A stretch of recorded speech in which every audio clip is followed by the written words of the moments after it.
Miracle dans la jungle, partie 1. Army était un enseignant missionnaire à la campagne en Papouasie lorsqu'un élève lui a dit que sa mère avait besoin d'aide. La mère de l'élève ne pouvait pas marcher, mais Army n'était pas médecin, et que pouvait-il faire pour l'aider? Néanmoins, guidé par le médecin des médecins, Army s'est rendu dans la forêt pour se rendre à la maison de la femme. Un autre missionnaire l'accompagne, et tous les deux marchent pendant 8 kilomètres jusqu'à ce qu'ils trouvent le village de la femme.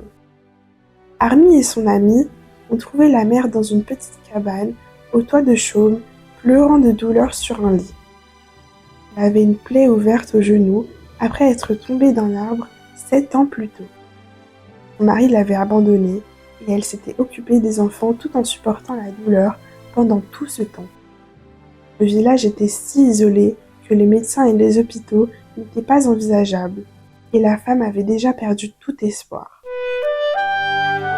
Par ailleurs, la communication entre les missionnaires et la femme était également difficile, car ils ne parlaient pas son dialecte.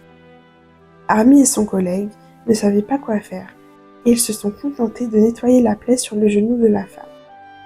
Les voisins se sont rassemblés dans la cabane pour observer ce que les missionnaires allaient faire, ce qui rendait Army et son ami très nerveux.